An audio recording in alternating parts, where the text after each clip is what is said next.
আজ পুণ্য 25শে বৈশাখ 1428। মহাকবি রবীন্দ্রনাথের জন্মদিন। এশিয়ার প্রথম নোবেল পুরস্কার জয়ী কবি তিনি। তাঁর প্রতিভা স্পর্শ করেছে সাহিত্য অঙ্গনের সম্পূর্ণ পরিধি, নির্মাণ করেছে সাহিত্যের নতুন সপ্তমহল প্রাসাদ। রবীন্দ্রনাথ আমাদের মুখে গান দিয়েছেন শিষ্ট শালীন ভাষা। আমাদের পরিবেশ ভাবনার মূলেও তিনি। সংক্ষেপে বলা যায়, বাঙালির জীবন বৃত্ত রবীন্দ্রর স্পর্শে অনেকটাই নির্মিত। তাই ফুল খেলবার দিন নয় অদ্য, ধ্বংসের মুখোমুখি আমরা বলেও আমরা রবীন্দ্র প্রণামে ব্রতী হয়েছি। আজ সাহিত্য পথের রবি প্রণাম অন্যভাবে। রবীন্দ্র স্নেহধন্য সত্যজিৎ রায়ের জন্মশতবার্ষিকী এবং রবীন্দ্র জন্মদিবস একই সূত্রে গাঁথার প্রয়াস আজকের কথিকায় সত্যজিতের রবীন্দ্রনাথ। কথিকার লেখক এবং কথক ডক্টর বাবুল মণ্ডল। চলচ্চিত্র বিষয়ে গবেষণা করে তিনি পিএইচডি উপাধি পেয়েছেন। চলচ্চিত্র বিষয়ে তাঁর দুটি বই প্রকাশের মুখে। মধ্যবিত্ত কৃষিনির্ভর সমাজ জীবনকে নিয়ে তিনি বিভিন্ন পত্রিকায় ছোট গল্প, প্রবন্ধ, একাঙ্ক নাটক লেখেন। বাবুল মণ্ডল এর আগেও সাহিত্য পথের অনুষ্ঠানে অংশগ্রহণ করেছেন। তাকে অভিনন্দন জানাই। শুরু হচ্ছে আজকের অনুষ্ঠান সত্যজিতের রবীন্দ্রনাথ। নমস্কার। রবীন্দ্রনাথ ও সত্যজিৎ রায় বাংলা তথা ভারতের দুই প্রবাদ প্রতিম ব্যক্তিত্ব, বিশ্বের বিস্ময়। কারণটা অবশ্যই নোবেল ও অস্কার পুরস্কার লাভ। প্রথমজন রবীন্দ্রনাথ ঠাকুর প্রথম বাঙালি, প্রথম ভারতীয় এবং প্রথম এশিয়ার কোনো নাগরিক যিনি বিশ্বের সর্বোচ্চ পুরস্কার নোবেল পুরস্কার লাভ করেন সাহিত্যে। আর দ্বিতীয়জন সত্যজিৎ রায় প্রথম কোনো বাঙালি যিনি বিশ্বের চলচ্চিত্রের সেরা পুরস্কার অস্কার পুরস্কার লাভ করেন। রবীন্দ্রনাথ ঠাকুর ও সত্যজিৎ রায় দুজনের পারস্পরিক বয়সের পার্থক্য 60 বছর। দুজনের জন্মজয়ন্তী ইংরেজি মে মাসে, বাংলার বৈশাখ মাসে। প্রথমজন রবীন্দ্রনাথ ঠাকুরের জন্ম 25শে বৈশাখ 1268 বঙ্গাব্দ, ইংরেজির 7ই মে 1861 খ্রিস্টাব্দে। আর দ্বিতীয়জন সত্যজিৎ রায়ের জন্ম 2রা মে 1921 খ্রিস্টাব্দে। আজ 25শে বৈশাখ রবীন্দ্রনাথ ঠাকুরের জন্ম জয়ন্তীতে আমাদের শ্রদ্ধার্ঘ্য সত্যজিতের রবীন্দ্রনাথ। সত্যজিৎ রায় সম্পর্কে বলতে গিয়ে পূর্ণেন্দু পত্রী তাঁর সিনেমা গ্রন্থের 174 পৃষ্ঠায় লিখেছেন, জিনিয়াসের আধুনিকতম সংজ্ঞা আমাদের জানিয়ে দিয়েছে যে তাকে হতে হবে যে কোনো একটি বা দুটি বিষয়ে প্রশ্নাতীত রূপে পারদর্শী এবং সেই সঙ্গে একাধিক বিষয়ে গবেষকের মতো কৌতূহলী। অর্থাৎ তাকে হতে হবে দা ভিঞ্চি, মাইকেলেঞ্জেলো, গেটে, আইজেনস্টাইন, রবীন্দ্রনাথ, পিকাসো, কক্তো প্রমুখের বংশধর। সত্যজিৎ রায় নিঃসন্দেহে তাই। আর রবীন্দ্রনাথকে সত্যজিৎ রায় চিনতে চেয়েছেন তার সমস্ত জীবন ধরে, জীবন চর্যা ধরে। তাই তার ছবিতে ফিরে ফিরে আসে রবীন্দ্রনাথের সাহিত্য, রবীন্দ্রনাথের সঙ্গীত, রবীন্দ্রনাথের জীবনবোধ, ভাবাদর্শ। এই সব কিছু টুকরো টুকরো কোলাজ, নিবিড় অর্থবহতা নিয়ে সত্যজিতের সৃষ্টির পরতে পরতে তার চলচ্চিত্রগুলিকে অসাধারণত্ব দিয়েছে, যেগুলি সব বেশ কিছুর কাহিনী রবীন্দ্রনাথের। সত্যজিৎ তার চিত্ররূপ দিয়েছেন সিনেমায়। তাঁর সিনেমা আসলে এক শিল্প থেকে আর এক শিল্পের রূপান্তর, এক শিল্প মাধ্যম থেকে আর এক শিল্প মাধ্যমে উত্তীর্ণ হওয়া। সৃষ্টির থেকে এক সৃষ্টি থেকে আর এক সৃষ্টি, সাহিত্যের নবরূপায়ণ। সত্যজিৎ রায় পরিচালিত মোট পূর্ণ দৈর্ঘ্যের সিনেমার সংখ্যা ৩৬। এছাড়া আছে স্বল্প দৈর্ঘ্যের সিনেমা, তথ্যচিত্র। আমরা সবাই জানি সত্যজিৎ পরিচালিত প্রথম চলচ্চিত্র পথের পাঁচালী, যেটি ২৬শে আগস্ট ১৯৫৫ খ্রিস্টাব্দে মুক্তি পায়। আর তার শ্রেষ্ঠতম চলচ্চিত্র হলো আগন্তুক, যেটি ১০ই জুলাই ১৯৯১ খ্রিস্টাব্দে মুক্তি পায়। পারিবারিকভাবে ঠাকুর পরিবারের সঙ্গে রায় পরিবারের দীর্ঘদিনের সুসম্পর্ক ছিল। সত্যজিৎ রায়ের দাদু উপেন্দ্রকিশোর রায়চৌধুরী কবিগুরু রবীন্দ্রনাথের ঘনিষ্ঠতম বন্ধুদের মধ্যে একজন ছিলেন। উপেন্দ্রকিশোর রায়চৌধুরীর সম্পাদিত সন্দেশ পত্রিকায় রবীন্দ্রনাথের বেশ কিছু ছড়া ও কবিতা প্রকাশিত হয়। সত্যজিৎ রায়ের পিতা সুকুমার রায় রবীন্দ্রনাথের পরম স্নেহভাজন ছিলেন। বালক সত্যজিৎকে রবীন্দ্রনাথ ঠাকুর মানিক নামেই চিনতেন। সত্যজিৎ রায়ের যখন ১০ বছর বয়স, তখন তিনি শান্তিনিকেতনে পৌষ মেলায় আসেন মায়ের সঙ্গে। তার মা সুপ্রভা দেবী পুত্রকে গুরুদেবের আশীর্বাদের জন্য আশ্রমে নিয়ে আসেন। সেখানে এসে ছোট্ট মানিক একটা খাতা দিয়ে রবীন্দ্রনাথকে অটোগ্রাফ দিতে অনুরোধ করেন। কবিগুরু সেই খাতাটি নিয়ে উত্তরায়ণে চলে যান। যাবার আগে শিশু মানিককে বলে যান যে পরদিন সকালে সে খাতাটি নিয়ে যেও। পরের দিন ছোট্ট মানিক খাতা নিতে এসে দেখেন তাতে একটা লেখা একটি কবিতা। বহুদিন ধরে বহু ক্রোশ দূরে, বহু ব্যয় করি বহু দেশ ঘুরে, দেখিতে গিয়েছি পর্বতমালা দেখিতে গিয়েছি সিন্ধু, দেখা হয় নাই চক্ষু মেলিয়া, ঘর হতে শুধু ২ পা ফেলিয়া, একটি ধানের শীষের উপরে একটি শিশির বিন্দু। যে কবিতাটি পরবর্তীকালে রবীন্দ্রনাথ ঠাকুরের বহুল জনপ্রিয় একটি কবিতা হয়ে উঠেছে। রবীন্দ্রনাথের সঙ্গে সত্যজিৎ রায়ের সম্পর্ক এখান থেকেই শুরু। এরপর মানিক সারাটা জীবন কবিগুরুর সাহিত্য, কবিগুরুর সঙ্গীত, তার দর্শন, তার ভাবাদর্শ ও জীবনবোধের দ্বারা প্রভাবিত হয়েছেন। ১৯৩৭ খ্রিস্টাব্দে সত্যজিতের যখন ১৬ বছর বয়স, তখন তার মা সুপ্রভা দেবী কবিগুরুর সাহচর্যে নিজ ছেলেকে বড় করে তুলতে শান্তিনিকেতনে ভর্তি করেন।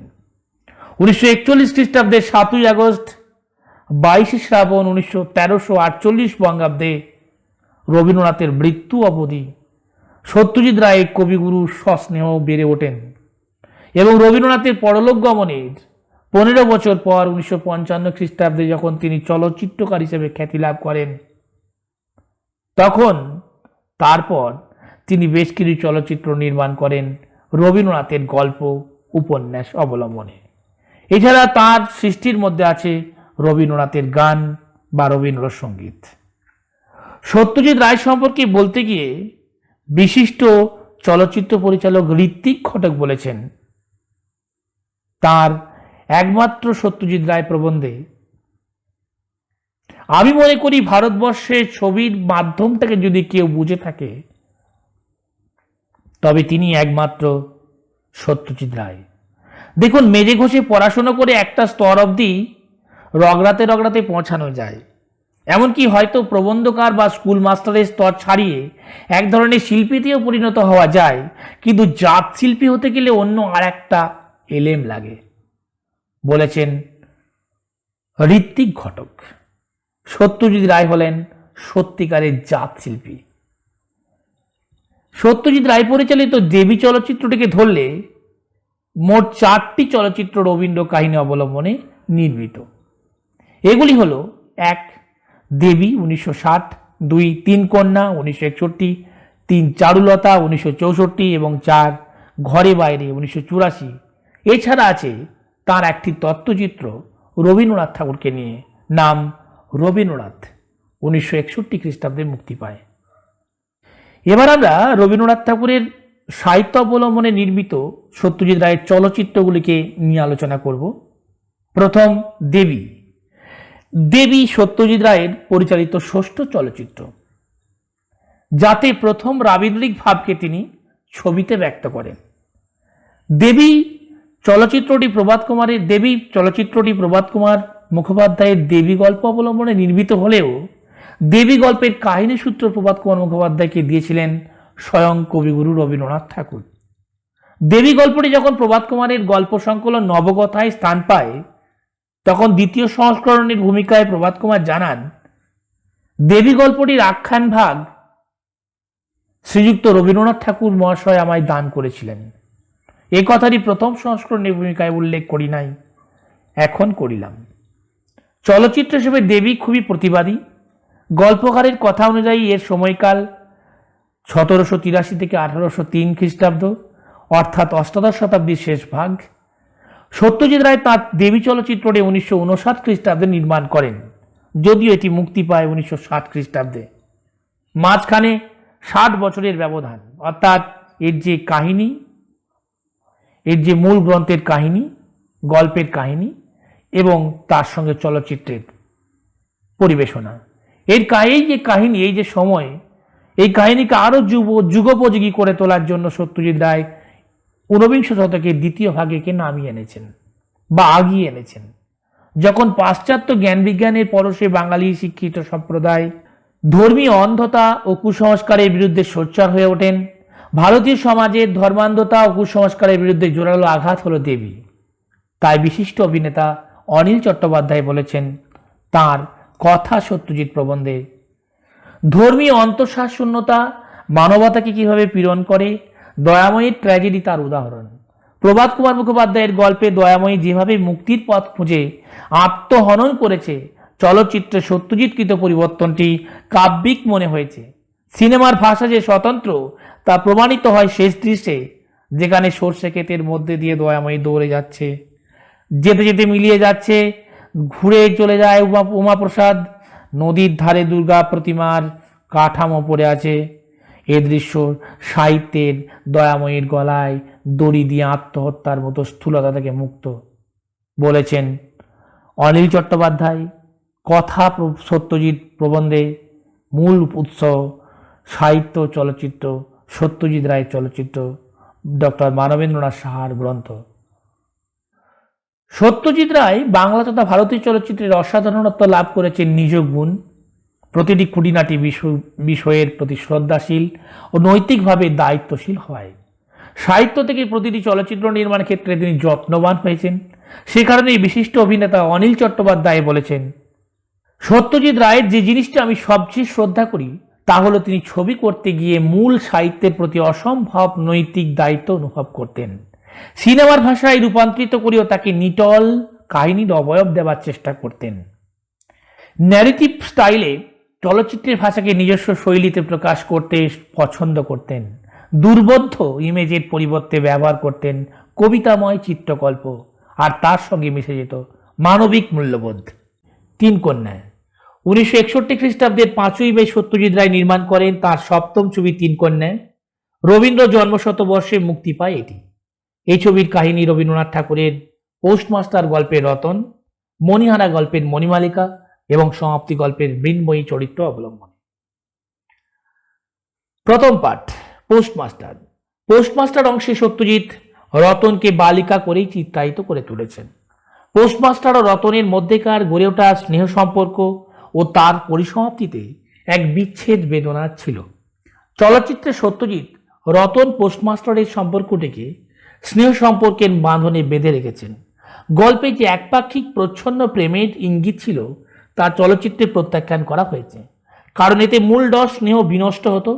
গল্পে যা বলা যায় ছবিতে তা দেখানো যায় না, তাতে ছবির সৌজন্যতা নষ্ট হয়, বিনষ্ট হয় তার স্নেহ সম্পর্কটি। গল্পে পোস্টমাস্টারের কোনো নাম নেই, কিন্তু চলচ্চিত্রে তার নাম দেওয়া হয়েছে নন্দবাবু। এই নাম সচেতনভাবেই সত্যজিৎ দিয়েছেন, কারণ যা নন্দবাবুর বেদনা তা সব পোস্টমাস্টারের বেদনা হতে পারে না। এখানে নির্দিষ্ট পোস্টমাস্টারকে ইঙ্গিত করতেই, স্পষ্ট করতেই সত্যজিৎ রায়ের সচেতন প্রয়াস নাম ব্যবহার করা নন্দবাবু। গল্পের শেষে বলা হয়েছে, রতন সেই পোস্ট অফিসের গৃহের চারিদিকে কেবল অশ্রু জলে ভাসিয়া ঘুরিয়া ঘুরিয়া বেড়াইতেছিল। বোধ করি তাহার মনে ক্ষীণ আশা জাগিতেছিল, দাদাবাবু যদি ফিরিয়া আসে। চলচ্চিত্রে একেবারে অন্য মুডে রতন। এখানে সত্যজিৎ কাহিনীর এই শেষাংশকে আরও রূঢ় বাস্তব করে তুলতে এই রতনকে কিছুটা রূঢ় ও অভিমানিনী করে রেখেছেন। চলচ্চিত্রে দেখি পোস্টমাস্টার বাবু ডাক উপেক্ষা করে রতন নতুন বাবুর জন্য চানের জল বয়ে নিয়ে আসে। পোস্টমাস্টার ব্যথিত দৃষ্টিতে তাড়িয়ে দেখে নেপথ্যে রতনের গলা, জল এনেছি। রবীন্দ্রনাথের দ্বিতীয় পাঠ মণিহারা। রবীন্দ্রনাথের মণিহারা অতিপ্রাকৃত গল্প, কিন্তু সত্যজিৎ চলচ্চিত্রে এই অংশকে ভৌতিক পরিবেশে দৃশ্যায়িত করে তুলেছেন, যেখানে গয়নার বাক্স আছে, আর আছে একদিকে স্বামী ফণিভূষণের হাত, অন্যদিকে কাকন পরা কঙ্কাল শাস্ত্রী মণিমালিকার হাত। চলচ্চিত্র সমালোচক অধ্যাপক ডক্টর মানবেন্দ্রনাথ সাহা বলেছেন, এসবের মধ্যেও মণিহারা রহস্যপূর্ণ নাট্যরস সৃষ্টি করেছে। সেই সঙ্গে সত্যজিৎ বিভিন্ন ডিটেলের মধ্যে দিয়ে মণিমালিকার মনস্তত্ত্ব, শীতলতা প্রকৃতিকে সুন্দর হয়ে ব্যক্ত করেছেন। ছবিটিকে অলৌকিক অতিপ্রাকৃতকে ধরে রাখতে গল্পের মতো বাস্তবতায় না ফিরে এসে ছবির টেনশন ও রহস্য সত্যজিৎ রায় চলচ্চিত্রে ধরে রাখতে সক্ষম হয়েছেন। তৃতীয় পাঠ সমাপ্তি। সমাপ্তি গল্পের সমাপ্তি অংশে দেখি গল্পের গভীরতাকে আরও প্রসারিত করে তুলেছেন পরিচালক। ছবিতে মৃন্ময়ীর প্রিয় কাঠবেড়ালি চোরকি মারা গেছে জেনেও মৃন্ময়ী নির্বিকার থেকেছে, যাতে তার ধৈর্য এবং নারীত্ব পূর্ণতা পেয়েছে, বাস্তব হয়ে উঠেছে মৃন্ময়ী। সমালোচক অমিতাভ চট্টোপাধ্যায় দেশ পত্রিকার চিত্রনাট্যে স্বাধীনতা প্রবন্ধে লিখেছেন মৃন্ময়ী সম্পর্কে, ছবির মধ্যে রবীন্দ্রনাথের স্বাদ ছাড়াও আমি পেয়েছি চেকবের স্বাদ। শতবর্ষ চলচ্চিত্র গ্রন্থের দ্বিতীয় খণ্ডে অসীম সোম তিনি তিন কন্যা সম্পর্কে বলেছেন, তিন কন্যা ছবির তৃতীয় অংশ সমাপ্তির শুটিং করছেন সত্যজিৎ রায়। একদিন ফ্লোরের প্রস্তুতি চলছে একটি সিকোয়েন্সের। নিখোঁজ মৃন্ময়ীর সন্ধান না পেয়ে বৃষ্টিসেনা তো অপূর্ব নিজের ঘরে ফিরেছে। অবশ্য অনুতপ্ত মৃন্ময়ী আগেই সে ঘরে পৌঁছে গেছে। বৃষ্টি ভেজা অস্বচ্ছ চাহনি থেকে স্বচ্ছ দৃষ্টিতে দুজনের মুখোমুখি হতে চলেছে। সেটে উপস্থিত দর্শক হিসাবে চোখে পড়ল একপাশে পায়চারি করছেন সত্যজিৎ, দাঁতে চাপা রুমালের খুঁট, চিন্তামগ্ন সত্যজিতের স্বভাব বা মুদ্রাদোষ। এদিকে ক্যামেরার কাছাকাছি তখন কলাকুশলীদের জটলা। সিকোয়েন্সটি চিত্রগ্রহণের ব্যাপারে সম্ভাব্য কি পন্থা রয়েছে চলছে সে বিষয়ে আলোচনা। এদের মধ্যে শিল্প নির্দেশক বংশী চন্দ্রগুপ্ত ছিলেন বেশি সরব। হঠাৎ কানে এলো মানিকদার গুরুগম্ভীর কণ্ঠস্বর, বংশী, ছবিটা আমার। মাপা কথার সঙ্গে নেমে এলো স্তব্ধতা। মিনিট খানেকের মধ্যে আবার ইউনিটের দু একজনের নাম দেখে তিনি কাজ শুরু করলেন, সহজ ভঙ্গিতে, আন্তরিক কথাবার্তায়। আপাত বিচারে ছবিটা আমার এই শব্দযুগল বন্ধু বংশীর উদ্দেশ্যে সত্যজিতের সহজ তাৎক্ষণিক টিপ্পনী মনে হতে পারে, কিন্তু তলিয়ে দেখলে এই শব্দযুগলই বিশেষ অর্থবহ মনে হবে বলেই আমার স্মৃতি থেকে এই ঘটনার উল্লেখ করলাম। কয়েকটি কালেকটিভ আর্ট বা যৌথ শিল্পরূপে সিনেমার পরিচিতি থাকলেও একক সৃষ্টির প্রক্রিয়াটি বড়। একজনের ভাবনা ও শৈলীর সংহত প্রতিমারূপে একটি চলচ্চিত্রের সৃষ্টি, এটাই স্বতন্ত্র শিল্প মাধ্যম হিসেবে সিনেমার আদর্শ অবস্থান। ভারতীয় চলচ্চিত্রের প্রেক্ষাপটে এই অভ্রান্ত ব্যাখ্যার প্রথম ও এ যাবৎ কালের প্রধান পুরোহিত সত্যজিৎ রায়, বলেছেন অসীম বোস সত্যজিৎ রায়ের সিনেমা প্রবন্ধে শতবর্ষী চলচ্চিত্র গ্রন্থের দ্বিতীয় খণ্ডে। 3. চারুলতা। 1964 খ্রিস্টাব্দের 17 এপ্রিল মুক্তি পাওয়া চারুলতা ছবিটি সত্যজিৎ রায়ের সবচেয়ে প্রশংসিত ও আলোচিত ছবি। চারুলতা বাংলা চলচ্চিত্রের আর্কাইভে সেরা সংযোজন। বলা হয়ে থাকে সত্যজিতের সবচেয়ে নিখুঁত চলচ্চিত্র চারুলতা। এটি রবীন্দ্রনাথ ঠাকুরের নষ্টনীর গল্প অবলম্বনে নির্মিত হয়েছে। নষ্টনীর গল্পটি প্রথম 1925 খ্রিস্টাব্দে প্রকাশিত হয়। অসহায় স্বামী সঙ্গহীন সন্তানহীনা নিঃসঙ্গ নায়িকার জীবনের ট্র্যাজেডি পরিচালক অসাধারণ কাব্যময়তার মধ্য দিয়ে ফুটিয়ে তুলেছেন। এই ছবিতে চারুলতার একাকিত্ব আধুনিক কালের গৃহকর্ত্রীর মনোবেদনার সঙ্গে সমীকৃত হয়ে উঠেছে। নষ্টনীর গল্পের সূচনা থেকে চারুলতা চলচ্চিত্রের সূচনা অনেক পর থেকে শুরু হয়েছে। গল্পে চারুলতার স্বামী ভূপতি কাজের লোক হওয়ায় চারুলতার নিঃসঙ্গতা বিষয়ে একেবারেই সচেতন নয়, কিন্তু চলচ্চিত্রে ভূপতি বেশ সচেতন আধুনিক মার্কা। সে কাগজের কাজে ব্যস্ত, তাই সে নিরুপায়। গল্পে রবীন্দ্রনাথ ভূপতিকে দেখিয়েছেন চারু অমলের পৃষ্ঠপট হিসেবে, কিন্তু চলচ্চিত্রে সত্যজিৎ ভূপতিকে একটি পূর্ণাঙ্গ রক্তে মাংসের মানুষ হিসেবে চিত্রায়িত করেছেন।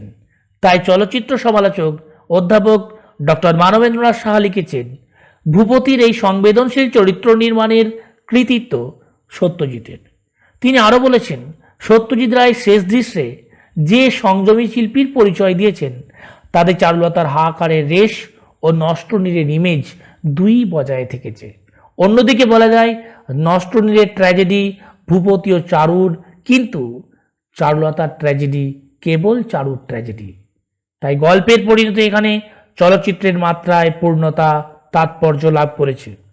সত্যজিতের চারুলতা চলচ্চিত্রটি ভারত সরকারের রাষ্ট্রপতি পদক, বার্লিন ও মেক্সিকো চলচ্চিত্র উৎসবে শ্রেষ্ঠ চলচ্চিত্র হিসেবে পুরস্কৃত হয়। 4. ঘরে বাইরে। 1985 খ্রিস্টাব্দের 4 জানুয়ারি সত্যজিৎ রায় রবীন্দ্রনাথ ঠাকুরের ঘরে বাইরে উপন্যাস অবলম্বনে ঘরে বাইরে সিনেমাটি নির্মাণ করেন। উপন্যাসটি সবুজপত্র পত্রিকায় 1322 বঙ্গাব্দের বৈশাখ থেকে ফাল্গুন সংখ্যায় প্রকাশিত হয়। গ্রন্থাকারে প্রকাশিত হয় 1916 খ্রিস্টাব্দে। সত্যজিৎ রায় 1946 খ্রিস্টাব্দে ঘরে বাইরে উপন্যাসের চিত্রনাট্য রচনা করেন, যদিও অনেক দিন পর 1984-85 খ্রিস্টাব্দে এটি চলচ্চিত্রায়িত করেন, যার মধ্যে বাঙালিয়ানাকেই তিনি তুলে ধরেছেন। এই চলচ্চিত্রে সন্দীপের প্রবৃত্তির মধ্যে লালসার যে স্থূলতা, তাকে তিনি যথাযথভাবে রূপায়িত করেছেন ছবির মধ্য দিয়ে। ছবির মাঝখানে সন্দীপের ভিলেনে পর্যবেসিত হলে দর্শক খুল সন্তুষ্টি লাভ করে। স্বদেশী যুগের রাজনীতিকে নিখিলেশ সন্দীপ চন্দ্রনাথ বাবুকে ছবিতে উপন্যাসের আকারে তুলে ধরা হয়েছে। চলচ্চিত্র সমালোচক অধ্যাপক ডক্টর মানবেন্দ্রনাথ সাহার মতে, চারুলতা প্রতিদানহীন প্রেমের একটি গল্প, আর ঘরে বাইরে একটি ট্র্যাজেডি। এসব দুর্বলতা, বিচ্যুতি কিংবা উপস্থাপনার ভিন্নতা সত্ত্বেও ঘরে বাইরে সত্যজিৎ রায়ের ভালো ছবিগুলির অন্যতম। উপন্যাসের রূপান্তরে এর গ্রহণযোগ্যতা আমাদের ভালো লাগেনি, কিন্তু এর শিল্প প্রকরণ ও এক্সপ্রেশন মহৎ শিল্পময়।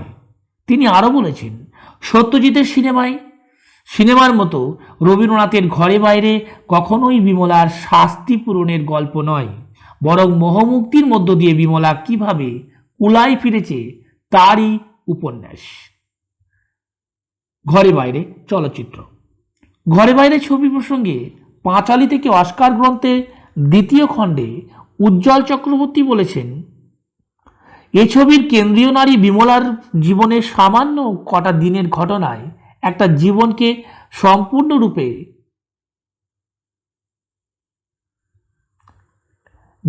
সম্পূর্ণ রূপ দেওয়ার অসামান্য জাদুকরী ক্ষমতা সত্যজিতের করায়ত্ত, বলেছেন পাঁচালী থেকে অস্কার গ্রন্থে 2য় খণ্ডে উজ্জ্বল চক্রবর্তী। তাই বিশিষ্ট চলচ্চিত্র পরিচালক তপন সিংহ বলেছেন, সত্যজিৎ বাবু চিরকাল বাঙালির জীবনধারাকে নিয়েই কাজ করেছেন, যে জীবন একান্তভাবে তার নিজের জানা। বাঙালি চরিত্রের পোশাক আশাক, খাওয়া দাওয়া, রীতিনীতি, কর্মবিমুখতা, কাব্যসঙ্গীত, অনুরাগ সবকিছু দিয়ে নতুনভাবে উপস্থাপন করলেন প্রতিভাদীপ্ত পরিবেশনা। এই ধরনের পরিবেশন করতে গেলে পৃথিবীর ছবি সম্বন্ধে প্রচুর জ্ঞানের প্রয়োজন, যা তাঁর ছিল। সত্যজিৎ সম্পর্কে কথা বলেছেন পরিচালক তপন সিংহ তার চলচ্চিত্রের চালচিত্র প্রবন্ধে শতবর্ষ চলচ্চিত্র গ্রন্থে। সত্যজিতের ঘরে বাইরে চলচ্চিত্রটি জাতীয় পুরস্কার সহ দামাস্কাস আন্তর্জাতিক চলচ্চিত্র উৎসবে পুরস্কার লাভ করে, আর সত্যজিৎ রায় লাভ করেন বিশ্বের আন্তর্জাতিক চলচ্চিত্রের সেরা সম্মান অস্কার পুরস্কার। রবীন্দ্রসঙ্গীত। সত্যজিৎ রায় শুধু রবীন্দ্রনাথের কাহিনী বা গল্প উপন্যাসকেই তাঁর চলচ্চিত্রে রূপায়িত করেছেন তা নয়, তার বিভিন্ন চলচ্চিত্রে রবীন্দ্রসঙ্গীতকে তিনি ব্যবহার করেছেন, যার ফলে তাঁর চলচ্চিত্রের মূল কাহিনীগুলি সঙ্গে গানগুলি অঙ্গাঙ্গিভাবে যুক্ত হয়ে মূল কাহিনীকে আরও স্পষ্টতা এবং উজ্জ্বলতা প্রদান করেছে। যে চলচ্চিত্রগুলিতে তিনি রবীন্দ্রসঙ্গীতকে ব্যবহার করেছেন সেগুলির মধ্যে অন্যতম অপুর সংসার 1959 খ্রিস্টাব্দ, দেবী 1960 খ্রিস্টাব্দ, তিন কন্যা 1961 খ্রিস্টাব্দ, রবীন্দ্রনাথ তথ্যচিত্র 1961 খ্রিস্টাব্দ, কাঞ্চনজঙ্ঘা 1962 খ্রিস্টাব্দ, মহানগর 1963 খ্রিস্টাব্দ, চারুলতা 64, কাপুরুষ মহাপুরুষ 65, অরণ্যের দিনরাত্রি 69, অশরী সংকেত 73, জন অরণ্য 75, ঘরে বাইরে 84, শাখা প্রশাখা 90 এবং শেষ ছবি আগন্তুক 1991, যেগুলিতে তিনি চলচ্চিত্রে রবীন্দ্রসঙ্গীতকে ব্যবহার করে তাঁর চলচ্চিত্রের যে মূল কাহিনী সেই কাহিনীকে আরও স্পষ্টতা এবং উজ্জ্বলতা দান করেছে এবং রবীন্দ্রসঙ্গীতগুলি মূল কাহিনীর সঙ্গে একেবারে পারফেক্টলি যুক্ত হয়ে মূল কাহিনীকে আরও বিস্তারিত এবং আরও সুস্পষ্টতা দান করেছে। পরিশেষে বলতে পারি, বাংলা তথা ভারতীয় হিসেবে গর্ববোধ হয় যে দুজন বাঙালি লিজেন্ডদের জন্য।